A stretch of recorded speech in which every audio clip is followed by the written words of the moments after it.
Subscribe our channel Kinex Computer. We provide the video lecture for BCA, BSc IT, MCA, BTech and Computer Science students. And please click on the bell icon so that जब भी हम लोग new video upload करें you will get the notification. Welcome back everyone. CSS का हमारा second assignment ये है कि हमें गैलरी डिज़ाइन एक बनाना है जो आपको ये स्क्रीन पे दिख रहा है, ठीक है। इसमें ऊपर में ये हेडिंग रहेगा, ठीक है। हेडिंग के नीचे अंडरलाइन और हर एक रो में 3 फोटो है, आप देख सकते हो, और उसके बीच में मार्जिन है, ठीक है। तो ये असाइनमेंट है मेन CSS में मार्जिन अप्लाई करने के लिए, पैडिंग का ज़रूरत है पैडिंग अप्लाई करने के लिए, ठीक है। तो हम लोग उसका इसमें अभी हम लोग आज देखते हैं कि कैसे इसका स्टेप बाय स्टेप कोडिंग करेंगे। सबसे पहला पॉइंट कि आपका जो प्रोजेक्ट होगा, मान लीजिए कोई प्रोजेक्ट है, आप उसका फोल्डर बना लो, ठीक है। तो जैसे मैंने फोल्डर बनाया गैलरी नाम से। अब वो फोल्डर कहाँ बनाओ, तो आप कहीं भी रखो, लेकिन अपना एक प्रोजेक्ट नाम से प्रोजेक्ट के अंदर बना के रखोगे, ठीक है।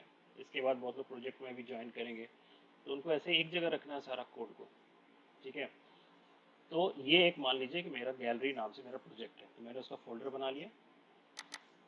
अब इसके अंदर आप नोटिस कीजिए मैंने एक इमेजेस नाम का फोल्डर बनाया, मतलब कि इस प्रोजेक्ट में जो भी इमेज का जरूरत पड़ेगा वो हम लोग इस इमेजेस के अंदर रखेंगे, ठीक है। आप कहीं से फोटो डाउनलोड करते हैं तो आपका डाउनलोड सेक्शन में चला जाता है ना, उसको आप अपने प्रोजेक्ट में कहाँ रखिएगा, तो जहाँ आपका प्रोजेक्ट का फोल्डर में इमेजेस होगा, इमेजेस में एक जगह रखना चाहिए। सेम ऐसे ही अभी जैसे फॉन्ट का बात कर रहे थे ना हम लोग, तो वैसे ही आप फ्यूचर में जब प्रोजेक्ट देखिएगा ना, कोई प्रोजेक्ट हम लोग काम कर रहे होंगे, तो उसी में क्या होगा कि उस प्रोजेक्ट के अंदर फॉन्ट का अलग रहेगा फोल्डर, फिर उसी प्रोजेक्ट में आप देखिएगा CSS एक्सटर्नल फाइल्स जो है उसका फोल्डर अलग रहेगा, ठीक है। जावा स्क्रिप्ट है उसका फाइल अलग रहेगा, और यहाँ पर सारा पेज रहेगा, अभी जो दिख रहा है स्क्रीन पे यहाँ पर सारा पेज रहेगा, ठीक है। तो इस तरह से हम लोग हर एक का अलग अलग फोल्डर बना के रखते हैं एक असाइनमेंट मतलब एक प्रोजेक्ट के अंदर, सो दैट कि वो प्रोजेक्ट कहीं भी हम लोग कैरी करके ले जाएं तो हमारे उसके जितने भी इंटरनल मटेरियल्स हैं सभी एक साथ जाएं। ये तरीका होता है बेस्ट। तो आप लोग आगे से ऐसे ही कीजिएगा, क्योंकि इसके बाद से तो आप थोड़ा मैक्सिमम पेज वाला हम लोग बना रहे होंगे, जिसमें बहुत सारा पेजेस होगा, तो एक सिंगल फोल्डर में होना चाहिए, है ना।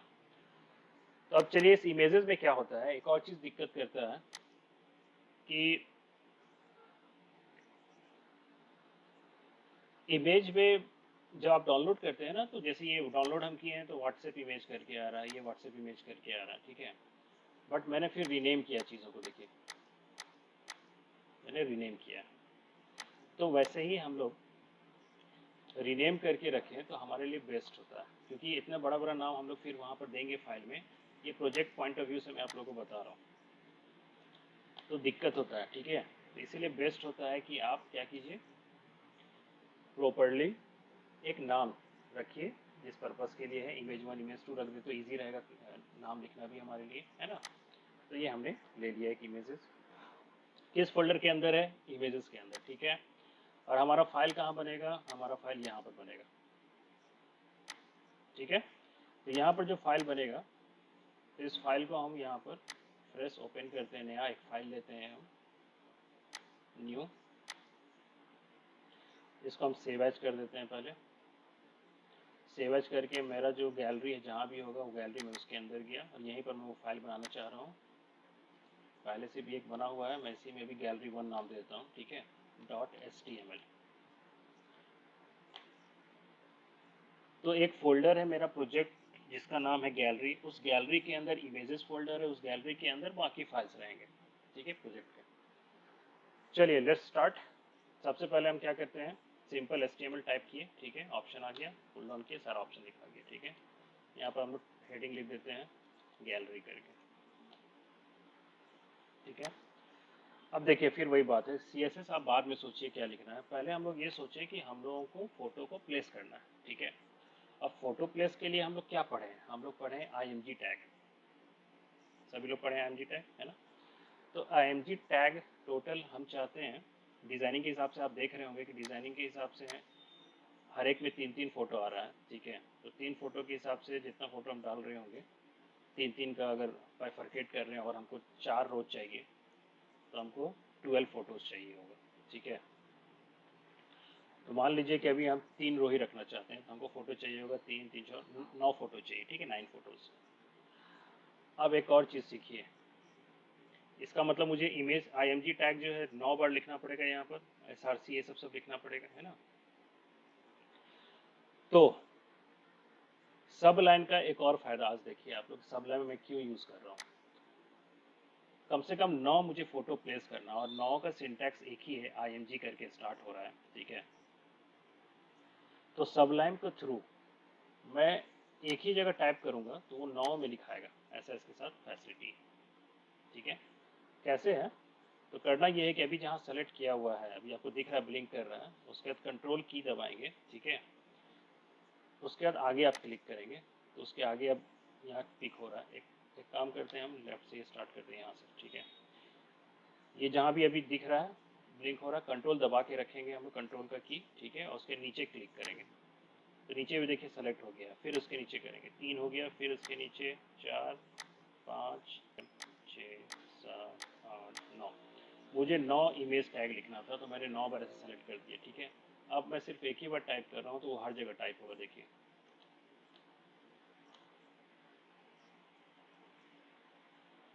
SRC equal to double quotes में, अब इमेज का नाम क्या है कि वो तो सबका अलग अलग नाम है, ठीक है, बट IMG तो इसीलिए हम सबका कॉमन रखे, तो IMG तो सबका सेम है।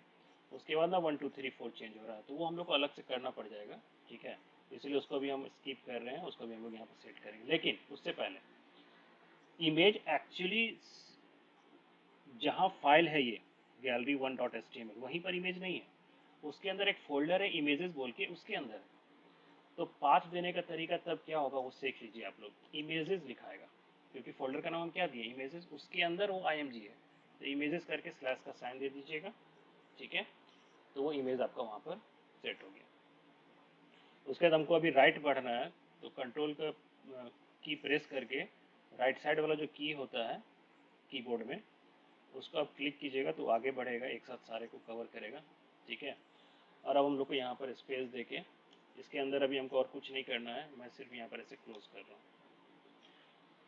तो ये इमेज प्लेस तो हो गया है, बट अब सबका नाम अलग अलग है, तो इसलिए मैं यहाँ लिख दे रहा हूँ 1, इसलिए मैंने सबका रीनेम एक ही तरह से किया। इससे फ़ायदा क्या हो रहा, कोडिंग करने में हमको आसानी रहेगा। तो डाउनलोड करते हैं तो अलग अलग नाम से होता है, बट प्रोफेशनली जब आप कोडिंग करो इस तरह से यूटिलाइज करो। आई थिंक इमेज हमारे पास 7 ही था ना, इमेजेस कितने हैं हमारे पास, 8 तक हैं। एक 8 ले लेते हैं और एक रिपीट कर देंगे, ठीक है। यहाँ भी 1 रख देते हैं।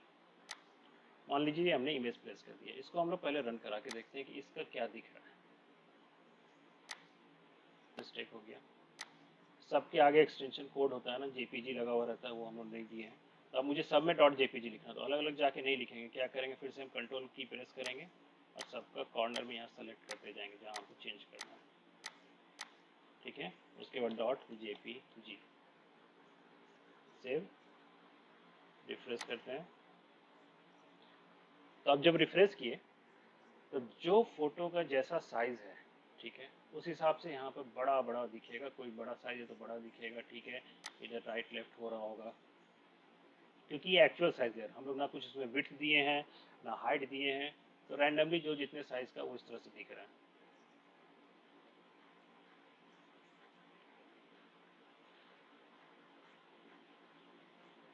तो अब ये रैंडमली इधर उधर कहीं भी शिफ्ट है, हमको उसको क्या करना, रिसाइज करना। तो रिसाइज करने के लिए हम क्या बोले, एट्रीब्यूट यूज होगा। और एट्रीब्यूट हम लोग क्या सीखें कि हर एक को हम लोग स्टाइल में ही लिखें तो अच्छा रहता है हमारे लिए। तो इमेज टैग हम लोग एक IMG जहाँ भी यूज हो रहा है उसका हम लोग को विड्थ और हाइट सेट करना है। तो विड्थ हम सेट कर दे रहे हैं इसका भी फिलहाल, एक बार भी रखते हैं हम लोग 200px करके रखते हैं, फिर देखते हैं कैसा दिख रहा है ना। एंड हाइट, तो हाइट भी इक्वल होना चाहिए, थोड़ा थोड़ा इक्वल करके रखते हैं। अब हम लोग इसको रिफ्रेश करके देखते हैं कि अब क्या दिख रहा है। रिफ्रेश किए तो सभी एक प्रॉपर साइज में आ रहे हैं, आपको दिख रहा है। इसमें से 2 इमेज नहीं आया, इसका रीज़न होगा कि उसका एक्सटेंशन कुछ अलग होगा, ऐसा हो सकता है। जैसे इस ये IMG3 का इमेज नहीं आया, तो .jpeg लिखा हुआ है, इसके चलते भी मिसमैच होता है। बाकी में देखिए JPG लिखा हुआ, .jpg, ठीक है। इस वाले में इमेज 3 में JPEG लिखा हुआ है, इमेज 4 में भी, इमेज 4 में फिर JPG है, ठीक है। और ये इमेज 8 में आपका, इमेज 8 का प्रॉपर्टी में भी JPEG है, ठीक है। तो इसीलिए एक्सटेंशन पे ध्यान रखना पड़ता है थोड़ा। जब आप डाउनलोड करोगे तो PNG भी होता है किसी किसी का, ठीक है। तो इसीलिए डाउनलोड के टाइम के बाद आपको एक्सटेंशन देख लेना है क्या है। तो मैं वही डाल दिया हूँ जिसका जो है। अब रिफ्रेश करके देख लेते हैं क्या हो रहा है। अब सारा फोटो आ रहा है, ठीक है। अब यहाँ पर ऑब्वियस बात है, ऐसा लुक तो है नहीं, हम लोग तभी पहले प्लेस किए हैं चीज़ों को।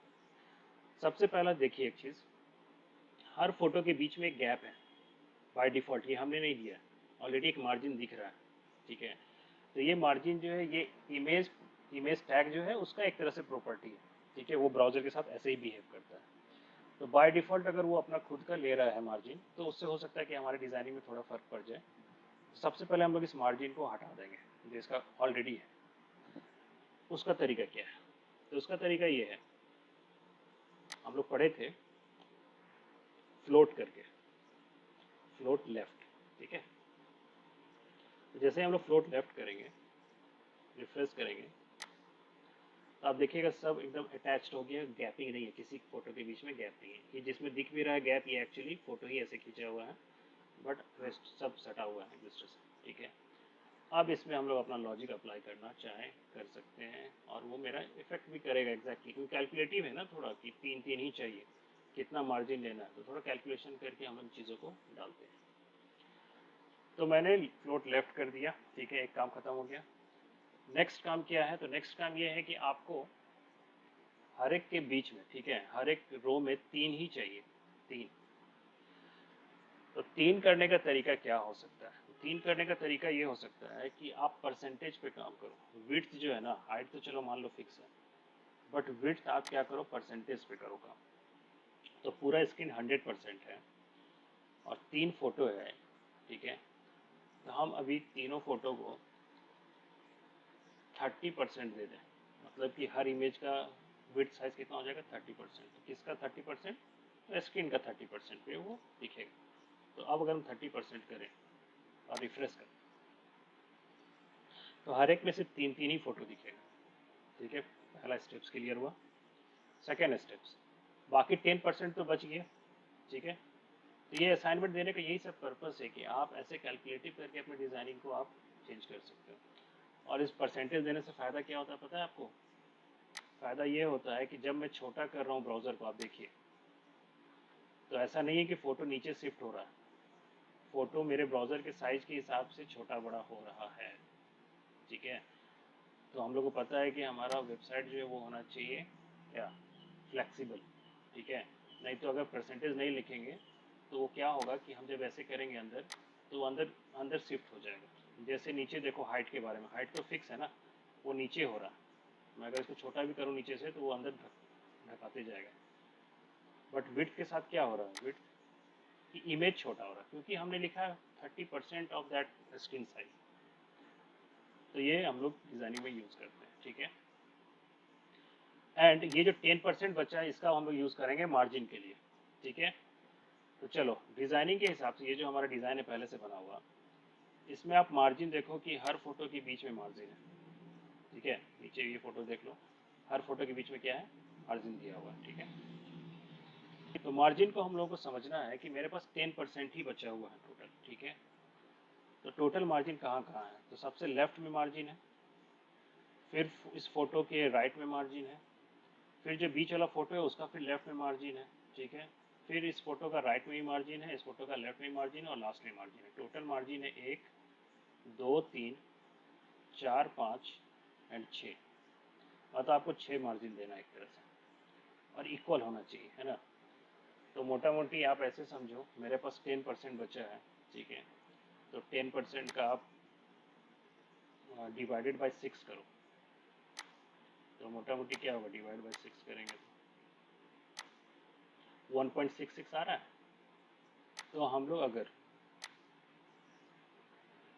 ये भी हमारा ये है बाय डिफ़ॉल्ट, ये डिज़ाइन है हमारा, है ना। अगर हम लोग मार्जिन 1.66% कर दें, सेव किए, रिफ्रेश किए, देखिए हर एक के बीच में गैप आ गया। अब एक इक्वल फ्रेम टाइप का दिख रहा है सब, ठीक है। तो हमारा पहला टास्क कंप्लीट हो गया कि हम लोग गैलरी में जो भी जैसा देना चाह रहे थे हम लोग दे दिए। थोड़ा सा आपको लगता है कि हाइट थोड़ा सा बढ़ा दें तो आप कर दो, इसको रिफ्रेश करते हैं तो थोड़ा ये नीचे से भी हाइट बढ़ गया, ठीक है। अब आता है कि हमको ऊपर में हेडिंग यूज करना है, ठीक है, जिसमें काइनेक्स गैलरी करके लिखा हुआ था। और नीचे हमने क्या किया, नीचे हमने कुछ भी चेंज किया, हमने सिर्फ इमेज प्लेस किया है कि नहीं। जो भी हम लोग कर रहे हैं सिर्फ हम लोग स्टाइल में यूज कर रहे हैं, देख रहे हैं। अब हम आते हैं कि हम लोग H1 या पैराग्राफ कुछ भी यूज कर सकते हैं। तो चलिए हम पैराग्राफ भी कर सकते थे, अभी चलो H1 ही करते हैं। और H1 के अंदर हम सिंपल लिख दे रहे हैं काइनेक्स गैलरी, ठीक है। अब H1 में अभी कुछ भी चेंज नहीं है, अभी इसको बस एक बार रन करा के आप देख लो क्या हो रहा है। दिख रहा है ऊपर में काइनेक्स गैलरी आ रहा है, नीचे फिर ये इमेजेस आ रहा है, ठीक है। अब काइनेक्स गैलरी में क्या क्या चेंज करना है। सबसे पहला इफेक्ट को ठीक से देखो, अभी काइनेक्स कहाँ से लिखा हुआ दिख रहा है, पूरा लेफ्ट होके दिख रहा है। बट हम काइनेक्स जो दिखा रहे थे वो कहाँ से दिखा रहे थे, एकदम फोटो के साइड से, ठीक है। तो इसका मतलब है कि H1 का जो मार्जिन है ना, वो आपका कुछ छोड़ के है, तभी वो दिख रहा है। कौन सा मार्जिन, सिर्फ लेफ्ट वाला। इस बार मार्जिन लेफ्ट पढ़े हैं हम लोग, और कितना, तो हमको पता है कि 1.66% हम लोग ना डिवाइड किए सबको, 6 से डिवाइड जो किए थे, तो वो भी वो जो सबसे लेफ्ट वाला कितना होगा, 1.66 होगा। यहाँ भी लिख देंगे 1.66%। इसको रिफ्रेश करते हैं अभी हम, तो देखिए अब उसी के लाइन में कनेक्ट आ रहा है, ठीक है। अब बच गया हमारा काम, इसके नीचे अंडरलाइन था, ठीक है। तो H1 मैंने क्या बोला, लास्ट क्लास हम लोग पढ़े थे कि बॉर्डर जो होता है वो हर एक टैग का हो सकता है। तो अंडरलाइन यहाँ पर एक्चुअली जो वो अंडरलाइन HR यूज नहीं किया गया है, उसके लिए हम लोग यूज किए हैं बॉर्डर, बॉर्डर बॉटम यूज किए, ठीक है। तो मैं यहाँ लिख रहा हूँ बॉर्डर, H1 का बॉर्डर बॉटम, ठीक है। साइज हम लोग 2px रखते हैं, ठीक है। सॉलिड अभी कर देते हैं, एंड अभी कलर चलो रेड कर देते हैं, रेड रहने देते हैं, ठीक है। सेव करते हैं, रिफ्रेश करेंगे तो आपको दिखेगा कि पूरा लंबा सा लाइन है, ठीक है। बट डिजाइनिंग में क्या है, लाइन यहीं तक है। क्यों मैं चेंज कर रहा हूँ, आप लंबा लाइन भी रखो, आपको जैसा रखना रख सकते हो, ठीक है। बट अभी हम क्यों ये सब कर रहे हैं, सो दैट कि आप वो छोटा छोटा चीज़ भी कभी चेंज करना चाहें तो आपको पता हो कैसे हो रहा है, ठीक है। तो सिंपल सा बात है, ये विड्थ है, ठीक है। इसका विड्थ तो H1 का, तो इस वाले में H1 का हमने विड्थ दिया ही नहीं है, तो जो बाय डिफॉल्ट ब्राउजर का साइज है वहाँ तक पूरा H1 लिया हुआ है। तो उसके नीचे ये बॉर्डर भी लिया हुआ है, ठीक है। मुझे छोटा करना है, तो कितना छोटा करेंगे, तो इमेज 30% है ना एक, तो सेम इसको भी हम लोग H1 का सिर्फ विड्थ चेंज करना है, तो विड्थ लिखेंगे 30%। तो अगर H1 का साइज कम हो गया तो उसके जो बॉटम होंगे, जो बॉर्डर लाइन होगा वो भी छोटा हो जाएगा। तो हम लोग इसको अब रिफ्रेश करें, ठीक है। आपको मन है कि नहीं लाइन यहाँ से लेके सेकेंड फोटो तक रहे, ठीक है। तो आप कैलकुलेशन करो, ठीक है, कि 30% और 60% तो हो ही गया, और 1.66 भी चाहिए, ठीक है। तो आप फिर कैलकुलेट करके लिख दो। अभी मैं 60% करके देख लेता हूँ। इस तरह से अपने डिजाइनिंग को आप चेंज कर सकते हो, ठीक है। देखिए थोड़ा सा यहाँ पर छूटा हुआ है, तो सिंपल सा बात है 1.66 भी इसमें ऐड करेंगे तो फिर यहाँ तक पूरा आ जाएगा। कैलकुलेशन क्लियर है। एंड इसके अलावा आप इस डिज़ाइन में देखो कि मैंने स्पेस नीचे रखा, तो मतलब गैपिंग है यहाँ पर, टेबल जो बॉर्डर लाइन है एंड कंटेंट है उसके बीच में गैप।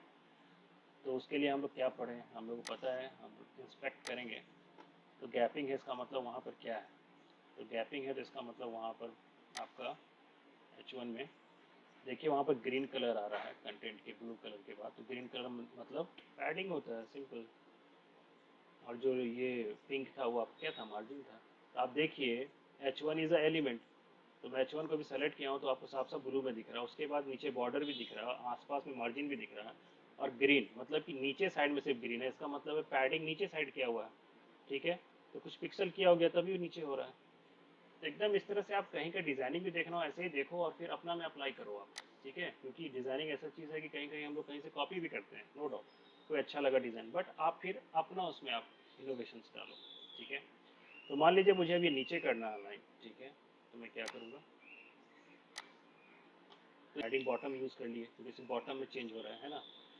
और कुछ पिक्सल डाल देते हैं, ज़्यादा गैप नहीं देते हैं, मान लीजिए 2px कर देते हैं। ठीक है, कितना कितना गैप था वो भी आपको दिख जाएगा अभी यहाँ पर। दिख रहा, देखिए यहाँ पर 30 करके लिखा हुआ है छोटा सा नीचे में।